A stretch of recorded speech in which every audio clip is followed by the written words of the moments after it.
Κυρίες και κύριοι, καλησπέρα σας. Πρόσωπα Θερμαϊκού και σήμερα στους δέκτες σας, με πρόσωπα που ζουν και μεγαλουργούν στον Δήμο μας. Ο σημερινός καλεσμένος δεν ζει ακριβώς στην περιοχή μας, ωστόσο είναι πάρα πολύ αγαπητός εξαιτίας της μακρόχρονης διαδρομής του στην περιοχή μας και όχι μόνο, σε ολόκληρη τη Β' Θεσσαλονίκης. Καλωσορίζουμε τον βουλευτή της Νέας Δημοκρατίας, τον κύριο Θόδωρο Καράογλου, πρώην Υπουργό και πλέον υποψήφιο Περιφερειάρχη Κεντρικής Μακεδονίας. Κύριε Καράογλου, καλώς ήρθατε. Καλώς σας βρήκα. Χαίρομαι πάρα πολύ που βρίσκομαι εδώ στη Νέα Μηχανιώνα, στα φιλόξενα στούντιο εδώ του φίλου μας του Βασίλη του Παναγιωτίδη. Και βεβαίως χαίρομαι γιατί η συζήτηση μαζί σας έχει πάντα ενδιαφέρον, αγαπητέ φίλε Παναγιώτη Στεφάνου. Λοιπόν, πάμε σε μια διαδρομή τώρα που μετράει πόσα ακριβώς χρόνια, κύριε Καράογλου. Και ξεκίνησε από το Ζαγκλιβέρι.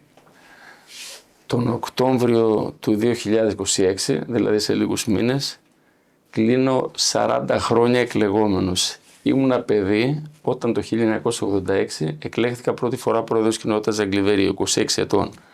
Εγώ είμαι από αυτούς, Παναγιώτη, που δεν κρύβω τα χρόνια μου, είμαι ξεκάθαρος, είμαι έντιμος, δεν κρύβω τις φίλοθελες προτιμήσεις μου. Όλη η Ελλάδα ξέρει ότι είμαι Ηρακλειδέας, έτσι. Είμαι ξεκάθαρος και έντιμος, είμαι ανοιχτό βιβλίο, μιλάω πάντα με ειλικρίνεια και αυτό το πιστεύω το εκτιμάει ο κόσμος. Το 1986 λοιπόν επιστρατεύτηκα, εισαγωγικά βάζω τη λέξη. Η πολιτική ήταν πάντοτε κάτι που αγαπούσα από παιδί. Ασχολούμαι με τα κοινά, με την ΜΑΚΙ, τη Δάπνο του Φουκούσου Πανεπιστήμιο, την ΟΝΕΔ, όλα τα σχετικά με τη Νέα Δημοκρατία. Επιστρατεύτηκα λοιπόν στο χωριό μου, το Ζαγκλιβέρι. Κατέβηκα ως υποψήφιος πρόεδρος και δόξα τω Θεώ εκλέχθηκα. Όπως επανεκλέχθηκα για το 1990. Συνέχισα μετά στην Ομαρχιακή Αυτοδιοίκηση, 1994 με τον Παναγιώτο Δένστορα, 1998 με τον Χρήστο Κουσκινά, 2002 όταν για πρώτη φορά κερδίσαμε την Ομαρχία Θεσσαλονίκης ως παράταξη, εννοώ, με τον Παναγιώτη Ψωμιάδη. Μάλιστα τότε είχα εκλεγεί πρώτος νομαρχιακός σύμβουλος, συγκεντρώνοντας το απίστευτο ποσό των ψήφων 34.000. Ο δεύτερος ήταν ο φίλος μου ο Σάββας ο Αναστασιάδης, μετέπειτα βουλευτής και συνάδελφός μου στο Ελληνικό Κοινοβούλιο που είχε 19.000. Εκλεγόμουν με τον νόμο που ίσχυε τότε έπαρχος Λαγκαδά, αλλά αν αναλάμβανα έστω και μία μέρα δεν θα μπορούσα να πολιτευτώ, υπήρχε ασυμβίβαστο. Γι' αυτό το λόγο είχα κάνει δήλωση μία αποδοχή στις θέσεις. Και βέβαια από το 2004 και μετά, εδώ και 22 χρόνια, εκλέγομαι βουλευτής στο Ελληνικό Κοινοβούλιο. Στο Ελληνικό Κοινοβούλιο έκλεισα ήδη 22 χρόνια. Σε όλες τις εκλογικές συμμάχες εκλέγομαι και εκλέγομαι πρώτος. Έχω υπηρετήσει 4 χρόνια ως Υπουργός Μακεδονίας Θράκης, 2 χρόνια 12-14 με κυβέρνηση Αντώνη Σαμαρά, 2 χρόνια 19-21 με κυβέρνηση Κυριάκου Μητσοτάκη. Και όπως πολύ σωστά είπες, Παναγιώτη, πήρα την απόφαση μετά από αυτή τη διαδρομή να ανακοινώσω την υποψηφιότητά μου για την Περιφέρεια Κεντρικής Μακεδονίας, γιατί θεωρώ ότι... Πριν φτάσουμε εκεί, ναι. Σε όλη αυτή τη διαδρομή που κάνατε, αυτά τα πάρα πολλά χρόνια, τι κρατάτε και τι αφήνετε ίσως? Θέλω να ξεκαθαρίσω ότι εγώ, γιατί προέρχομαι από μια φτωχή αγροτική οικογένεια, δεν είχα ούτε πρίκα, ούτε όνομα, ούτε κάποια οικονομική βοήθεια, οτιδήποτε άλλο. Αυτό που κρατάω είναι η αγάπη των συμπατριωτών μου, οι οποίοι σε όλα αυτά τα χρόνια με στηρίξαν. Και με στηρίξαν πολλαπλώς. Είναι κάτι το οποίο για μένα έτσι είναι πάντοτε βαθιά μες στην καρδιά μου. Οφείλω πάρα πολλά σε όλους. Πολύ περισσότερα σε κάποιους συγκεκριμένους που με βοηθήσαν έτσι ως στελέχη μου σε όλους αυτούς τους αγώνες που δώσαμε μαζί. Και αυτό είναι κάτι που δεν ξεχνάω ποτέ. Αυτό είναι ίσως και το μυστικό, η αγάπη των συνεχόμενων εκλογών. Θεωρώ ότι όταν είσαι ξεκάθαρος και έντιμος με τους πολίτες, τότε ποτέ δεν χάνεις. Ασχολούμαι πάρα πολλά χρόνια. Όπως είπα, τον Οκτώβριο θα κλείσω 40 χρόνια εκλεγόμενος συνεχώς σε διάφορες θέσεις. Είμαι περήφανος γιατί στα 47 χρόνια δεν έχω κατηγορηθεί ποτέ για θέματα που έχουν σχέση με ηθική, για θέματα που έχουν σχέση με οικονομικά ζητήματα. Αυτό είναι ένας τίτλος τιμής για μένα. Αυτό που λέω, και το λέω κοιτάζοντας ευθαρσώς στα μάτια τους φίλους που θα μας παρακολουθήσουν, είναι ότι σίγουρα στη διαδρομή μου έχω κάνει λάθη. Πιθανόν έχω αδικήσει κάποιους ανθρώπους, όχι όμως συνειδητά. Δηλαδή, μπορεί σε κάποια φάση που θα έπρεπε να βοηθήσω έναν φίλο να μην ήμουν τόσο αποφασιστικός, γιατί τέλος πάντων για τον ΑΒ λόγο, από αμέλεια ή από οτιδήποτε άλλο. Αυτό είναι λάθος, το οποίο αναγνωρίζω και θέλω να πω ότι σε όλους όσους τη διαδρομή μου αυτή έχω πικράνει, ζητώ ένα μεγάλο συγγνώμη. Δεν έχω κάνει όμως συνειδητά ποτέ κακό σε κανέναν άνθρωπο στη ζωή μου. αισθάνομαι ότι δεν έχω εχθρούς και δεν θέλω να έχω εχθρούς. Ακόμη και δεν ήμουν τοξικός ποτέ, ακόμη και με τους πολιτικούς αντιπάλους. Είχα μια άρεστη σχέση και έχω μια άρεστη σχέση και στην προσπάθεια που ξεκίνησα θα στελεχώνουμε από πολλούς ανθρώπους και από άλλους πολιτικούς χώρους. Γιατί φτάσατε τώρα σε αυτή την απόφαση μετά από έναν τεράστιο κύκλο που έχετε διαγράψει? Ξεκινώντας από την τοπική αυτοδιοίκηση, είναι αυτό το κλείσιμο του κύκλου να τελειώσετε στην τοπική αυτοδιοίκηση και γιατί? Η τοπική αυτοδιοίκηση, για όσους την έχουν υπηρετήσει, είναι ένας έρωτας. Γιατί? Γιατί έχει τη χαρά της πρωτογενούς επαφής με τον πολίτη και της πρωτογενούς αντιμετώπισης και επίλυσης των προβλημάτων. Εγώ δηλαδή, όταν το 1986 εκλέχθηκα πρόεδρος του χωριού μου, ήταν πάρα πολύ σημαντικό το ότι ερχόταν ο πολίτης, ο χιοψή και τα λοιπά και μου έλεγε πρόεδρε, έχουμε αυτό το πρόβλημα. Η προσπάθεια λοιπόν να αντιμετωπίσει και να λύσει το πρόβλημα αυτό και αν τα κατάφερες, το χαμόγελο και η επιβράβευση που έπαιρνες από τους συμπατριώτες σου είναι κάτι που είναι βαθιά μες στην καρδιά μου. Έχεις τη χαρά, όπως είπα και πιο πριν, της επίλυσης πρωτογενώς του προβλήματος. Ως βουλευτής δεν έχεις τέτοια άμεση χαρά. Έτσι, ασχολείσαι με τα γενικότερα ζητήματα, προσπαθείς να αντιμετωπίσεις και τα επιμέρους προβλήματα που κυρίως έχουν σχέση με γραφειοκρατία του ελληνικού δημοσίου, που τώρα ευτυχώς έχει μειωθεί, με προβλήματα που αντιμετωπίζουν με διάφορες υπηρεσίες οι πολίτες, αλλά δεν έχεις τη χαρά της παραγωγής έργου. Ξέρετε, όταν είσαι υπουργός... Αυτό είναι κάτι που σας έχει κουράσει, σας έχει απογοητεύσει ίσως? Όχι.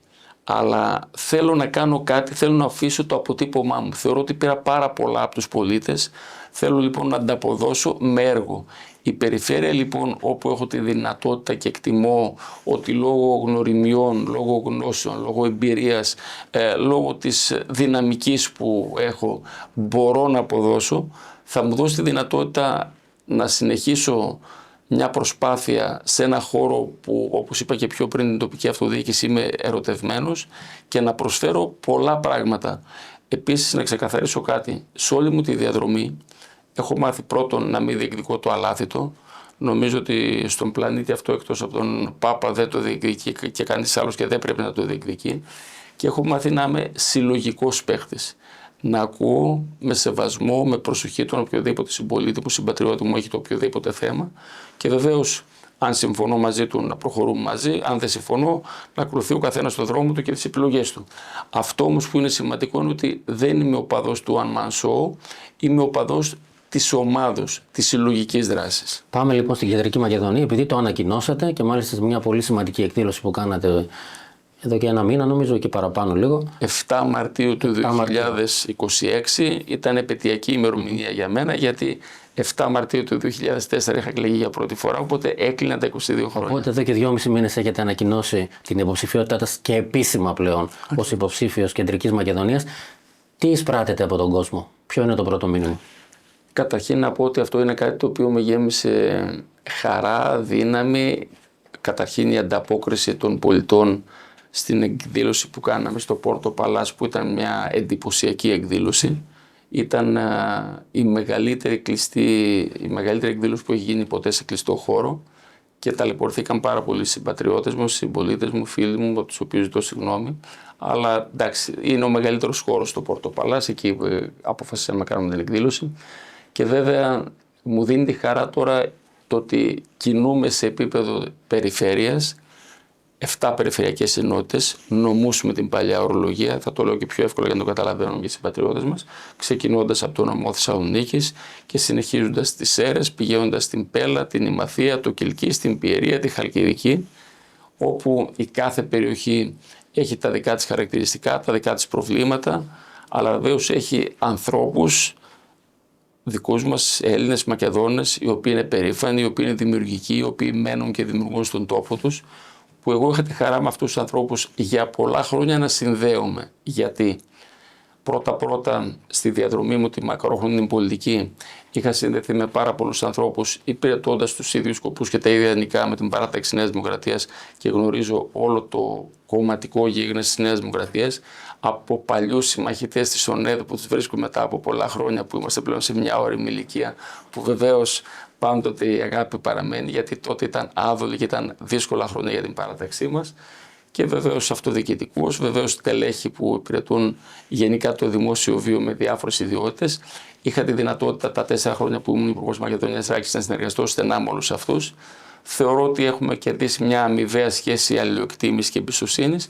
Όλοι αυτοί λοιπόν οι άνθρωποι με έχουν πλαισιώσει, με στηρίζουν, όπου και να πάω έχω παντού φίλους. Έχω γυρίσει, εγώ είμαι τελειομανής και είμαι εργασιομανής. Δουλεύω 25 ώρες 24 ώρες, έχω γυρίσει περισσότερο από 10 φορές στην κάθε περιφερειακή ενότητα, τον κάθε νομό. Έχω ξαναζεστάνει όλο αυτό το κύκλωμα των φίλων, των στελεχών της παράταξης, των φίλων μου των προσωπικών από διάφορους πολιτικούς χώρους και είμαστε σε ένα πάρα πολύ καλό δρόμο. Να στούμε λίγο στην περιοχή μας. Βεβαίως. Ο Δήμος μας, ο οποίος δεν είναι μόνο τουριστικός, το ξέρετε πάρα πολύ καλά. Εδώ ζουν άνθρωποι όλο το χρόνο και έχουν πάρα πολλά προβλήματα.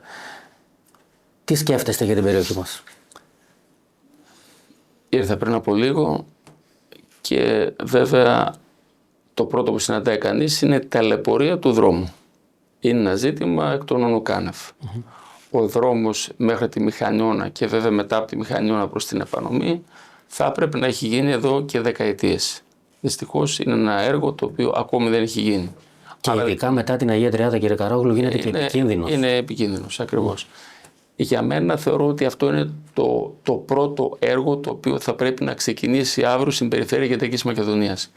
Ο δρόμος αυτός, ο οποίος είναι ένας δρόμος που δεν εξυπηρετεί απλώς τους χιλιάδες των πολιτών που μένουν εδώ, κατεβαίνουν στη Θεσσαλονίκη, έρχονται από τη Θεσσαλονίκη, κατεβαίνουν στη Θεσσαλονίκη για δουλειά, έρχονται από τη Θεσσαλονίκη για ξεκούραση, διασκέδαση κτλ. Γιατί η Μηχανιώνα και είναι μια τουριστική περιοχή. Δεν είναι μόνο αυτό. Είναι το ότι εδώ υπάρχει η Ιχθυόσκαλα, όπου καθημερινά και ειδικά το βράδυ όταν έρχονται τα φορτηγά και μετά φεύγουν, είναι επικίνδυνος ο δρόμος. Αυτό έπρεπε να έχει γίνει. Αυτό λοιπόν είναι το πρώτο που μου έρχεται άμεσα στο μυαλό. Από εκεί πέρα. Σε τι χρονοδιάγραμμα δηλαδή θα μπορούσε να γίνει αυτός ο δρόμος? Εγώ θεωρώ ότι θα είναι το πρώτο έργο που πρώτο ο Θεός και με την θέληση των πολιτών της Περιφέρειας Κεντρικής Μακεδονίας θα αναλάβω τις τύχες της διοίκησης της Περιφέρειας Κεντρικής Μακεδονίας. Θα είναι το πρώτο έργο το οποίο θα προσπαθήσω να τρέξω. Με κυκλικούς κόμβους ή χωρίς? Αυτά όλα είναι τεχνικά ζητήματα. Εγώ δεν μου αρέσει να παριστάνω τον ειδικό και να λέω ότι θα το κάνουμε κυκλικούς ή όχι. Παρακολουθώ την συζήτηση που έχει γίνει, τις μελέτες που είχαν γίνει από την προηγούμενη διοίκηση του Γιώργου του Τσαμασλή. Είναι όλα ζητήματα τα οποία. Αλλά αυτό που είναι σημαντικό είναι να κάνουμε έναν δρόμο που να ικανοποιεί πλήρως τις προϋποθέσεις ασφάλειας, γρήγορης μετακίνησης, ασφαλούς μετακίνησης. Είναι κάποια ζητήματα τα οποία είναι τεχνικά, τα οποία θα μας πούν οι τεχνικοί πώς πρέπει να γίνει και πώς πρέπει να είναι ο πιο χρηστικός δρόμος. Από εκεί πέρα, κάτι το οποίο εγώ είχα ξεκινήσει τότε, συγγνώμη που χρησιμοποιώ τη λέξη εγώ, τέλος πάντων ως Υπουργός Μακεδονίας Θράκης είχα καταβάλει μεγάλη προσπάθεια για να ξεκινήσει και βλέπω ότι δεν έχει προχωρήσει όπως θα έπρεπε. Είναι το τεχνολογικό πάρκο τέταρτης γενιάς, το Thesintec, το οποίο πιστεύω ότι είναι κάτι το οποίο μπορεί να αλλάξει τις τύχες της περιοχής. Γιατί δεν θα είναι απλώς ένα πάρκο τεχνολογικό όπου θα δουλεύουν τουλάχιστον 7.000 άνθρωποι, αλλά οι άνθρωποι αυτοί που θα είναι νέοι ηλικιακά, γιατί μιλάμε για σύγχρονη τεχνολογία, ψηφιακή κτλ., είναι λογικό και αυτονόητο ότι δεν θα μένουν στο χωριό μου, στο Ζαγκλιβέρι ή στην άλλη πλευρά της πόλης, θα προσπαθήσουν να μείνουν όλοι εδώ. Άρα λοιπόν αυτό σημαίνει μια αναγέννηση πληθυσμιακή της περιοχής, υπεραξία σε ό,τι αφορά τα οικόπεδα, τα σπίτια της ευρύτερης περιοχής και βεβαίως η πόλη, γιατί στην ουσία όπως βλέπω εγώ τα πράγματα όπως εξελίσσονται, η Περαία, ο Μπαξές, η Αγία Τριάδα στην ουσία έχουν γίνει μια μεγάλη πόλη, σιγά σιγά θα επεκτείνεται και θα γίνει μια μεγάλη πόλη που θα είναι πραγματικά ένας δημοσιογράφος. Βέβαια, μιας που το αναφέρετε, το Thesintec υπάρχει μια σχετική απογοήτευση γιατί αποτελούσε, δεν ξέρω αν αποτελεί ακόμα, και προσωπικό στοίχημα του Πρωθυπουργού. Είναι το στοίχημα αυτό. Υπήρξαν διάφορα προβλήματα και καθυστερήσεις και τώρα ακόμη δεν είμαστε στη φάση να ξεκινήσουν τα έργα άμεσα. Υπήρχε ένα πρόβλημα με το υπέδαφος, το ξέρετε όλο αυτό εδώ πέρα, έτσι που τελικά αποδείχθηκε ότι έχει πολλά νερά. Είναι ένα πρόβλημα το οποίο τεχνικά και αυτό αντιμετωπίζεται. Ήμουνα προχθές σε μια εκδήλωση όπου ήταν και ο Νίκος Ευθυμιάδης και κάναμε μια συζήτηση και μου είπε ότι είναι κάτι το οποίο τεχνικά μπορεί να αντιμετωπιστεί και θα αντιμετωπιστεί. Τώρα υπάρχει μια καθυστέρηση γιατί τα 38 εκατομμύρια ευρώ που είχε δεσμεύσει η κυβέρνηση από το Ταμείο Ανάκαμψης για να πέσουν στο συγκεκριμένο έργο, λόγω του ότι δεν προλαβαίνουν να απορροφηθούν και οι παρκίνες να χαθούν, έχουν φύγει από το έργο αυτό. Αλλά βέβαια υπάρχει δέσμευση του Πρωθυπουργού που είμαι βέβαιος ότι στα εγγένεια της εκθέσεως θα γίνει και πράξη ως τότε, ότι θα καλυφθεί αυτό το ποσό από το πρόγραμμα δημοσίων επενδύσεων του κράτους. Άρα λοιπόν θα υπάρχει χρηματοδότηση. Επαναλαμβάνω όμως ότι είναι ένα έργο το οποίο έχει καθυστερήσει και βέβαια εννοείται ότι γιατί είναι ένα έργο στο οποίο έχω πιστέψει πάρα πολύ και θέλω να βοηθήσω, θα καταβάλω κάθε προσπάθεια έτσι ώστε να ξεκινήσει το συντομότερο δυνατόν και να αποτελέσει μια νησίδα ανάπτυξης για την ευρύτερη περιοχή της Ανατολικής Θεσσαλονίκης. Ένα θέμα ακόμα που μας απασχολεί εδώ πάρα πολύ είναι η διευθέτηση, η διαπλάτηση της οδού Δημοκρατίας. Είναι ένα θέμα το οποίο όλο ξεκινά και ποτέ δεν ξεκινά, κύριε Καραόγλου. Ναι. Ξέρεις πάρα πολύ καλά, φίλε Παναγιώτη, ότι τα έργα διακρίνονται σε 3 κατηγορίες. Είναι τα δημοτικά, είναι τα περιφερειακά και είναι τα εθνικά. Νομίζω ότι το θέμα της διευθέτησης της οδού Δημοκρατίας είναι κάτι που είναι ένα ζήτημα που πρέπει να απασχολήσει το Δήμο. Τώρα, εννοείται και εξυπακούεται ότι στα πλαίσια των αρμοδιοτήτων της περιφέρειας θα πρέπει να υπάρχει στενή συνεργασία με όλους τους Δήμους και εννοείται και εξυπακούεται ότι τα χρηματοδοτικά εργαλεία όπως είναι το ΕΣΠΑ, που ένα μεγάλο κομμάτι διαχειρίζεται η περιφέρεια, η εκάστοτε περιφέρεια, κάθε περιφέρεια στην Ελλάδα, προφανώς μπορεί να χρηματοδοτήσει τέτοιου είδους έργα που θεωρώ ότι είναι έργα σημαντικά, αναπτυξιακά για τον τόπο γενικότερα. Υπάρχουν και άλλα θέματα βέβαια που μας απασχολούν εδώ. Παραδείγματος χάρη, τι θα γίνει με τον οικισμό των Ρωμά, ο οποίος δημιουργεί προβλήματα πάρα πολλά, νομίζω. Και στο ΘΕΣΙΝΤΕΚ θα δημιουργήσει προβλήματα και είναι ένα ζήτημα το οποίο πρέπει να αντιμετωπιστεί. Κοιτάξτε. Προφανώς πρέπει να αντιμετωπίζουμε τα προβλήματα που έχουν σχέση με την εγκατάσταση των Ρωμά με σεβασμό στην ανθρώπινη ύπαρξη, με σεβασμό στους ίδιους τους ανθρώπους οι οποίοι δεν είναι μια κατηγορία η οποία είναι από αυτούς που απολαμβάνουν τα πάντα στη ζωή, αλλά εν πάση περιπτώσει αυτό δεν σημαίνει ότι πρέπει να υπάρχει αταξία, ότι δεν πρέπει να τηρούνται οι νόμοι, οι προϋποθέσεις για την διαβίωσή τους σε ένα χώρο. Ξέρω ότι η περιοχή στην οποία αυθαίρετα έχουν κατασκηνώσει είναι μια περιοχή η οποία μετά τη λειτουργία του Εθνολογικού Πάρκου θα έχει μια διαφορετική ανάπτυξη και προφανώς δεν είναι το καλύτερο να βρίσκονται δίπλα οι Ρωμά, οι οποίοι πολλοί από αυτούς, όχι όλοι, αλλά επιδίδονται σε παραβατικές ενέργειες και πράξεις. Αυτό λοιπόν που θα πρέπει να κάνουμε θα είναι να ξεκινήσει η διοίκηση της περιφέρειας και ο Δήμος μια συζήτηση για να βρεθεί κάποιος άλλος χώρος, συνεργασία πάντοτε εκεί με την πολιτεία, όπου μπορούν να εγκατασταθούν, όπου μπορούν να υπάρχουν κατάλληλες υποδομές και όλα αυτά. Και δεν μιλάω για χώρους όπου θα μαζευτούν 3.000, όπως είναι για παράδειγμα στον οικισμό Άγιου Δημήτριου στην άλλη πλευρά της πόλης, εκεί στα Διαβατά, γιατί όσο περισσότεροι μαζεύονται, τόσο περισσότερο είναι ανεξέλεγκτη κατάσταση. Μπορούν να γίνουν οικισμοί σε διάφορες περιοχές και να γίνει μια μεγάλη προσπάθεια μέσα από την εκπαίδευση, έτσι ώστε σιγά να ενσωματωθούν οι άνθρωποι αυτοί στην ελληνική κοινωνία στα πλαίσια του δυνατού, της κουλτούρας, της φιλοσοφίας τους και όλα τα σχετικά. Λοιπόν, 2 θεματάκια ακόμα πριν κλείσουμε, πριν καταλήξουμε στο μεγάλο θέμα που απασχολεί την επικαιρότητα, την αμμοληψία. Τι σκέφτεστε για επανομή και μηχανιώνα? Περπατάτε πάρα πολύ συχνά στην περιοχή μας, έρχεστε πάρα πολύ συχνά στον τόπο μας. Γνωρίζετε τα θέματα. Ειδικά η επανομή είναι μια περιοχή η οποία είναι λίγο παραμελημένη, για να μην πω πολύ. Κοιτάξτε, γενικά η Ανατολική Θεσσαλονίκη έχει το πλεονέκτημα του ότι είναι μια περιοχή που αναπτύσσεται έντονα οικιστικά. Σε πρώτη φάση αυτό το βλέπουμε στη Θέρμη, όπου χτίζεται μια άλλη πολιτεία, η οποία φτάνει μέχρι κάτω το δρόμο της Χαλκιδικής και σε μια δεκαετία εκτιμώ ότι ο Δήμος Θέρμης και η πόλη της Θέρμης θα έχει ενωθεί με το πανόραμα, γιατί δεν κατεβαίνει μόνο προς τα κάτω, ανεβαίνει και προς τα πάνω. Το αυτό συμβαίνει στα χωριά που είναι στο Δήμο Θέρμης, Τρίλοφος, Πλαγιάρια κτλ., που στην ουσία έχουν γίνει μικρές πόλεις και Τρίλοφος με Πλαγιάρια έχουν ενωθεί. Το ίδιο υπάρχει εδώ στην ανατολική πλευρά, όπου όπως είπα και πιο πριν, η Περαία με τους νέους επιβάτες και με την Αγία Τριάδα στην ουσία έχουν γίνει μία πόλη. Η Μηχανιώνα και η επανομή είναι κάτι διαφορετικό, γιατί είναι ήδη υπάρχουσες πόλεις με διαφορετικά χαρακτηριστικά κάθε μία. Η Μηχανιώνα είναι ένα προσφυγικό χωριό που έχει σχέδιο, που έχει ερημοτομία, έτσι, που βεβαίως έχει τα προβλήματά της, αλλά είναι εντελώς διαφορετικό από την επανομή που είναι ένα ντοπιοχώρι με βαθιά ιστορία και παράδοση, όπου βέβαια δεν υπάρχει πολεοδομικό σχέδιο, όπου υπάρχει μια δυσκολία γενικότερα. Όμως, γενικότερα η Ανατολική Θεσσαλονίκη και ειδικότερα ο Δήμος Θερμαϊκού είναι ευλογημένος από το Θεό. Γιατί συνδυάζει τη θάλασσα. Έτσι, τη θάλασσα. Θάλασσα σημαίνει τουρισμός. Βλέπουμε τι γίνεται και στην Περαία, στο Μπαξέ, στην Αγία Τριάδα και στη Μηχανιώνα και στην Επανομή από την άλλη πλευρά. Εκτός όμως από αυτό, έχει έναν ισχυρό πρωτογενή τομέα. Όσο και αν ακούγεται παράξενο, μπορεί τα οικόπεδα να έχουν πάρει μεγάλη αξία και κάποιοι να έγιναν από αγρότες, κτηματίες και πλούσιοι γενικότερα. Όμως υπάρχει ακόμα ένας ισχυρός πρωτογενής τομέας και ειδικότερα στο κομμάτι της επανομής, που ασχολούνται πιο πολύ με τον αγροτικό τομέα. Εδώ υπάρχει μια άλλη παράδοση με τα αμπέλια, όπως και στην επανομή βέβαια, αλλά ασχολούνται. Αυτό λοιπόν που λέγω είναι ότι θα πρέπει στη συνεργασία με τις τοπικές κοινωνίες, εγώ θεωρώ ότι οι Δήμοι πρέπει να είναι οι άμεσοι συνεργάτες της περιφέρειας και μαζί να κάθονται, να συζητούν και να εφαρμόζουν αναπτυξιακά σχέδια για κάθε περιοχή.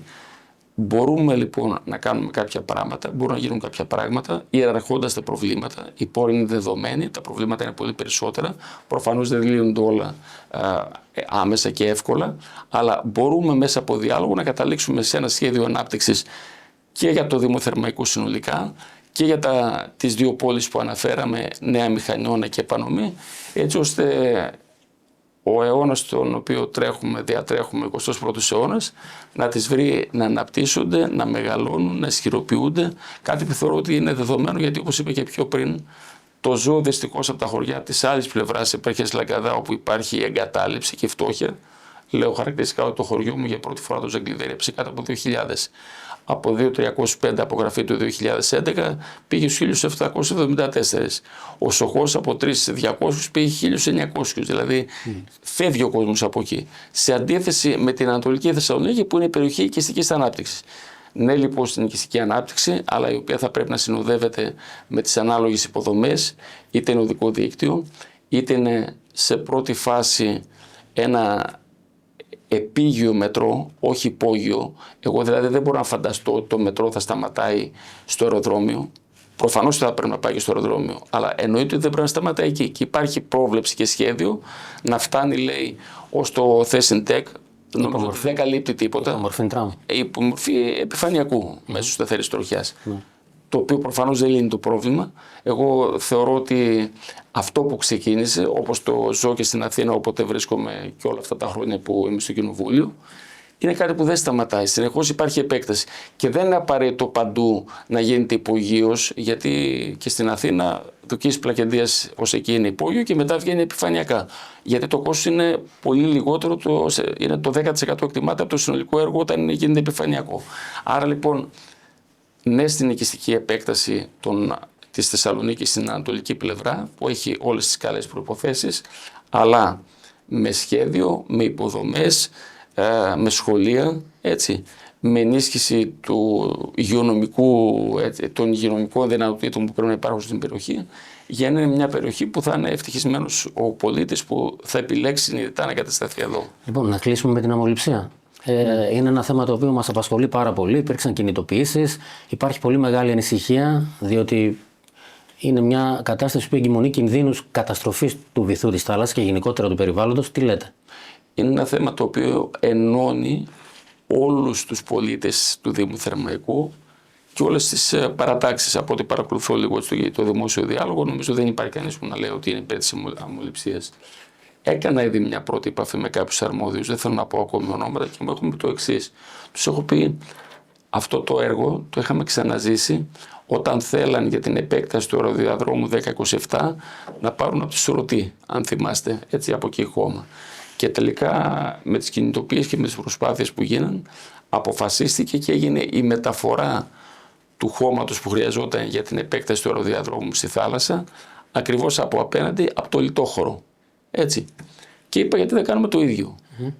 Λέει, γιατί, μου είπε ο υπεύθυνος αυτός με τον οποίο συζήτησα, γιατί προς το παρόν έχει κλείσει ο χώρος αυτός και υπάρχουν κάποια μπιτσόμπαρα. Εντάξει, τα μπιτσόμπαρα όμως θα λειτουργήσουν 3 μήνες. Νομίζω ότι είναι ένα ζήτημα το οποίο μπορούμε να κάνουμε μια υπομονή, να μην ξεκινήσει το έργο. Άλλωστε το έργο της επέκτασης, της δημιουργίας της έκτης προβλήτας, έπρεπε να έχει γίνει πριν από 5 χρόνια και ακόμη δεν έχει γίνει, δεν έχει ξεκινήσει στην ουσία. Θεωρώ ότι είναι ένα ζήτημα το οποίο πρέπει να παρακολουθήσουμε. Νομίζω ότι το πολιτικό προσωπικό, είτε είναι αυτοδιοικητικό, είτε είναι στην κεντρική πολιτική σκηνή, έχει όλο συνολικά την άποψη ότι πρέπει να είμαστε αλληλέγγυοι και να αγωνιστούμε έτσι ώστε να μην γίνει κάτι που μπορεί να είναι εγκληματικό σε βάρος της ποιότητας του περιβάλλοντος και βεβαίως της υποβάθμισης γενικότερα της ζωής στο Δήμο Θερμαϊκού. Και βεβαίως θέλω να πιστεύω ότι θα υπάρξουν κάποιες εξελίξεις που θα είναι θετικές. Πάντως υπάρχει άποψη ότι η νυν διοίκηση του Δήμου άργησε να αντιδράσει σε αυτό το θέμα. Εντάξει, δεν θέλω να μπω σε αυτή τη λογική. Θεωρώ ότι τώρα, σε μια φάση δύσκολη, δεν ξέρω ποιος άργησε λιγότερο ή περισσότερο, θα πρέπει όλοι να ενώσουμε δυνάμεις για να αντιμετωπίσουμε το πρόβλημα. Εγώ είμαι οπαδός των λύσεων και όχι οπαδός των διαχωρισμών. Θεωρώ λοιπόν ότι ακόμη και τώρα μπορούμε να σώσουμε την παρτίδα. Προλαβαίνουμε δηλαδή. Αισιοδοξώ. Και να πω και κάτι. Είμαι φυσιαισιόδοξος άνθρωπος. Έτσι, πάντοτε βλέπω το ποτήρι μισογεμάτο. Και πάντοτε βλέπω ότι μπορούμε με ενότητα και με κοινή προσπάθεια να πετύχουμε το καλύτερο δυνατό αποτέλεσμα. Κύριε Καράγουλο, ευχαριστούμε πάρα πολύ για την παρουσία σας. Σήμερα δεν ξέρω αν θέλετε να στείλετε και ένα μήνυμα στην περιοχή μας, στον κόσμο. Εξαιτίας και της υποψηφιότητάς σας, βέβαια, θα σας βλέπουμε πάρα πολύ συχνά. Ούτως ή άλλως σας βλέπουμε. Χάρηκα καταρχήν που τα είπαμε και ευχαριστώ πάρα πολύ για τη φιλοξενία. Αυτό που θέλω να πω είναι ότι όπως μέχρι τώρα είμαι και θα συνεχίσω να παραμένω ανοιχτός στην επικοινωνία με κάθε πολίτη, με κάθε εκπρόσωπο φορέα για να συζητήσουμε τα οποιαδήποτε προβλήματα. Εννοείται και εξυπακούεται ότι θα στρατευθώ σε οποιαδήποτε προσπάθεια για την αντιμετώπιση προβλημάτων κινδύνων, βλέπει αμμοληψίας ή για την αναπτυξιακή πορεία του Δήμου Θερμαϊκού που έχει όλες τις προϋποθέσεις, όπως είπα και πιο πριν, να αναπτυχθεί και πραγματικά να αποτελέσει ένα πρότυπο μιας σύγχρονης πόλης, μιας σύγχρονης περιοχής όπου αξίζει κανείς να ζει. Και βεβαίως αυτό που υπόσχομαι είναι ότι με διάλογο, όπως είπα και πιο πριν, είμαι οπαδός της ομάδος και όχι του one man show. Με προσπάθειες, με χάραξη ενός κοινού προγράμματος θα μπορέσω να συμβάλλω, ελπίζω, με την ψήφο των συμπατριωτών μου όλων και βεβαίως με την βοήθεια του Θεού, να αντιμετωπίσουμε τα προβλήματα που υπάρχουν και να δώσουμε μια άλλη διάσταση, να καταστήσουμε την περιφέρειά μας, την περιφέρεια Κεντρικής Μακεδονίας, ένα πρότυπο ανάπτυξης γενικότερα στην Ανατολική Ευρώπη. Εμείς κρατάμε σε ό,τι μας αφορά ότι πρώτη προτεραιότητα του Καράγουλου από το 28 και μετά θα είναι ο δρόμος. Και θα είμαστε εδώ. Να περιμένουμε την υλοποίησή του. Να είστε καλά. Ευχαριστούμε πάρα πολύ. Και εγώ ευχαριστώ. Κυρίες και κύριοι, ευχαριστούμε για την προσοχή σας. Να είστε καλά. Γεια σας.